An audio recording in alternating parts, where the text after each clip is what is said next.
No primeiro livro das Crônicas, capítulo 17, vemos que Davi se sente desconfortável por habitar em uma casa de cedros e a arca da aliança do Senhor se achar em uma tenda, intentando em seu coração construir uma casa para abrigar a arca.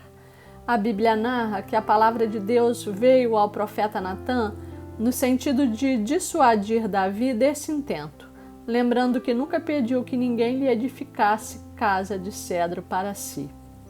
Mas esse desejo do coração de Davi de agradá-lo e de exaltá-lo alegrou o coração de Deus, que naquele momento passou a exaltar seu servo Davi, dizendo que o tirara de trás das ovelhas para fazê-lo príncipe sobre o seu povo de Israel. Confessa que esteve com Davi em todos os lugares por onde ele andou, que eliminou seus inimigos e que fez grande o seu nome na terra. Ao final, diz que depois que Davi cumprisse seus dias na terra, levantaria um descendente seu, e que esse edificaria uma casa para ele, o Senhor, prometendo estabelecer o seu trono para sempre, dizendo: Eu lhe serei por pai, e ele me será por filho. A minha misericórdia não se apartará dele, como a retirei daquele que foi antes de ti. E tudo isso se cumpriu, porque o Senhor levantou Salomão, filho de Davi, homem cheio de sabedoria, que cumpriu essa palavra. Mas o que chama a atenção nessa passagem e ao longo de toda a trajetória da vida de Davi é a íntima conexão que havia entre ele e o Senhor. O coração de Davi se comprazia em fazer a vontade do Pai. Sempre o consultava antes de tomar uma decisão. Sua alegria estava em obedecer à sua vontade, e ele se humilhava diante do Senhor.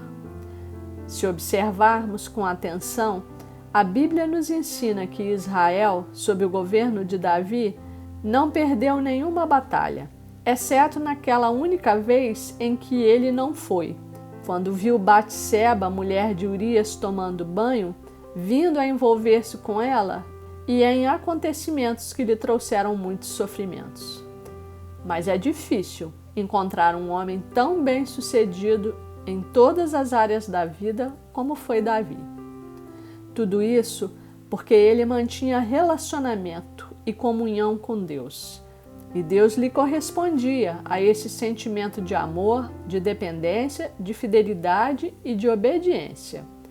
O exaltava e o cumulava de bênçãos, pois eliminava os inimigos de diante dele, concedia-lhe vitórias e fazia aumentar cada vez mais as suas riquezas. Davi, naquela época, já tinha descoberto que o homem vai muito além do plano físico e terreno. Tinha a consciência que o homem é um ser espiritual e que a vida humana é controlada pelo reino espiritual. Meu irmão, minha irmã, independentemente de você ter consciência ou não dessa verdade, ela vai continuar a subsistir. E você colherá os frutos na sua vida conforme você vivenciar ou não essa realidade. Um bom exemplo para explicar isso é a eletricidade. Você não pode vê-la, mas ela existe e atuará a seu favor caso faça seu uso adequado. Mas também poderá atuar a seu desfavor, pois o fato de você desconhecê-la, não saber da sua força ou como ela atua, não vai evitar que leve uma descarga elétrica caso venha enfiar o dedo numa tomada. Assim somos nós em relação a Deus e ao mundo espiritual. Jesus nos ensina em Mateus capítulo 22, no verso 27, errais não conhecendo as Escrituras nem o poder de Deus.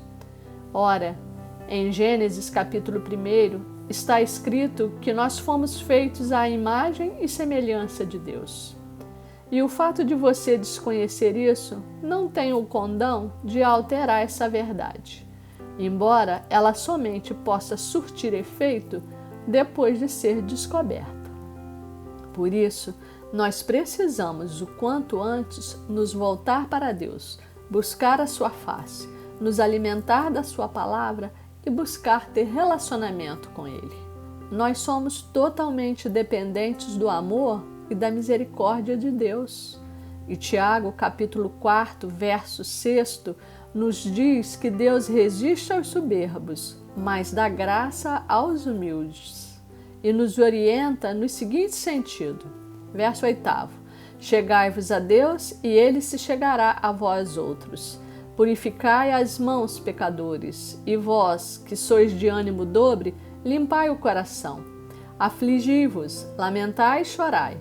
Converta-se o vosso riso em pranto e a vossa alegria em tristeza. Humilhai-vos na presença do Senhor, e Ele vos exaltará. Se atentarmos aos Salmos de Davi, veremos que era exatamente assim que ele se relacionava com Deus. Rasgava seu coração, apresentava seu lamento, seu erro, sua dor e se humilhava diante do Senhor. Meus irmãos, vamos quebrantar nosso coração, nos humilhar debaixo das potentes mãos de Deus e deixar a água da palavra entrar e lavar o nosso coração e a nossa mente. Vamos tomar consciência de quem nós somos no Senhor, abandonar as coisas do mundo e o engano de que a vida se resume a esse tempo de passagem na terra e nos posicionar não só como criaturas de Deus, mas como filhos e herdeiros das suas promessas.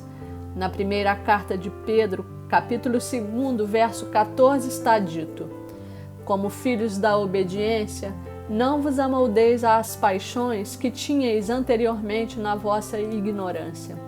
Pelo contrário, segundo é santo aquele que vos chamou, tornai-vos santos também vós mesmos em todo o vosso procedimento, porque escrito está: sede santos, porque eu sou santo. Rememorando o que está escrito em Levítico, capítulo 20. A Bíblia nos revela que Jesus, após iniciar o seu ministério a partir do seu batismo nas águas, quando foi cheio do Espírito Santo, sempre foi vitorioso, nunca foi perdedor. Ele sabia quem ele era, de onde era, o propósito e a missão que viera a realizar e para onde retornaria. E o tempo todo vemos nos evangelhos que Jesus sempre se retirava para orar, que mantinha íntima comunhão com o Pai e que o Espírito Santo se movia por meio dele. E Jesus deve ser o nosso modelo, o nosso exemplo, o espelho do que nós devemos procurar e querer ser.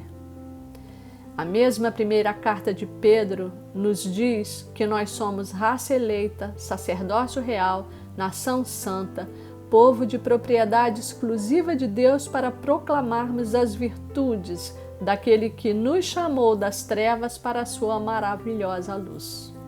Essas promessas são para nós, mas se não tomarmos posse delas, nunca vão deixar de ser somente promessas.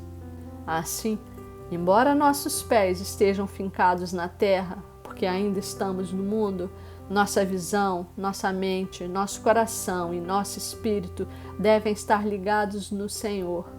Como ramos, devemos permanecer ligados a Ele, que é a videira verdadeira, de onde recebemos a seiva que nos dá vida e de onde recebemos o sobrenatural de Deus. Possamos também nós apresentar ao Senhor, nessa hora, a oração de ação de graças apresentada por Davi no primeiro livro de Crônicas, capítulo 17, a partir do versículo 16.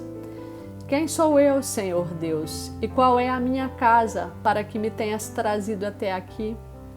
Foi isso ainda há pouco aos teus olhos, ó Deus, de maneira que também falaste a respeito da casa de teu servo para tempos distantes. E me trataste como se eu fosse homem ilustre, ó Senhor Deus. Que mais ainda te poderemos fazer acerca das honras feitas a teu servo? Pois tu conheces bem teu servo. Ó Senhor, por amor de teu servo e segundo o teu coração, fizeste toda essa grandeza para tornar notórias todas estas grandes coisas.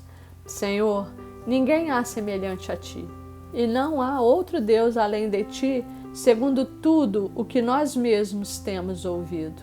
Agora, pois, ó Senhor, Tu mesmo és Deus e prometeste-nos este bem.